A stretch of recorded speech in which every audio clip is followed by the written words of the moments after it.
కష్టాల్లో ఉన్న స్నేహితుణ్ణి ఆర్థికంగా ఆదుకున్నంత మాత్రాన అదేం గొప్ప స్నేహం కాదు. అసలు నిజమైన స్నేహం అంటే నేనున్నానన్న భరోసా, మిత్రుడిలో ఆత్మవిశ్వాసం అడుగంటకుండా చూడటం. దీనికి డబ్బుతో ప్రమేయం లేదు. ఈ విషయం శ్రేయకు బాగా తెలిసినట్టుంది. అందుకే కష్టాల్లో ఉన్న తన స్నేహితురాలికి తనదైన రీతిలో భరోసానిచ్చింది. ఆశ్చర్యం ఏమిటంటే ఆమె అందించిన ఓదార్పు ఆర్థికంగా కూడా ఆ స్నేహితురాలిని నిలబెట్టింది. ఇందుకే ఆ స్నేహితురాలు ఎవరు అనేగా మీ డౌటు? తనెవరో కాదు, భూమిక. ఒకప్పుడు తెలుగు తెరను శాసించిన హీరోయిన్లలో భూమిక కూడా ఒకరు. స్టార్ హీరోలందరితో నటించిన క్రెడిట్ భూమిక సొంతం. అలాంటి భూమిక ఇప్పుడు కష్టాల్లో ఉంది. ఆర్థికంగా దెబ్బతిని అప్పుల బాధలో ఉంది. మరి భూమికకు శ్రేయ ఇచ్చిన భరోసా ఏంటి అనుకుంటున్నారా? సరే, వివరాల్లోకి వెళ్దాం. భూమిక ప్రస్తుతం రీ ఎంట్రీ ఇవ్వనుంది. అందమైన అమ్మలు తెలుగు తెరపై రాజ్యమేలుతున్న నేటి తరుణంలో భూమిక కూడా అందమైన అమ్మగా, అక్కగా రాణించడానికి రంగం సిద్ధం చేసుకుంటోంది.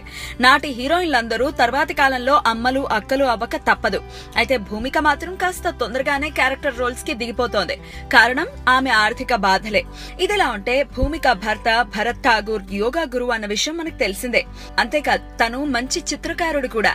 తను వేసిన పెయింటింగ్లతో ఈ మధ్య దుబాయ్ లో ఓ ఆర్ట్ గ్యాలరీని ఏర్పాటు చేశారు భూమిక ఠాగూర్ దంపతులు. ఆ కార్యక్రమానికి శ్రియని కూడా పిలిచారు. ఇటీవల శ్రియ దుబాయ్ లోని భరత్ ఠాగూర్ ఆర్ట్ గ్యాలరీని సందర్శించింది. శ్రియ రావటంతో దుబాయ్ లో ఉన్న దక్షిణాది ప్రజలు పెద్ద మొత్తంలో ఆ కార్యక్రమానికి హాజరయ్యారు.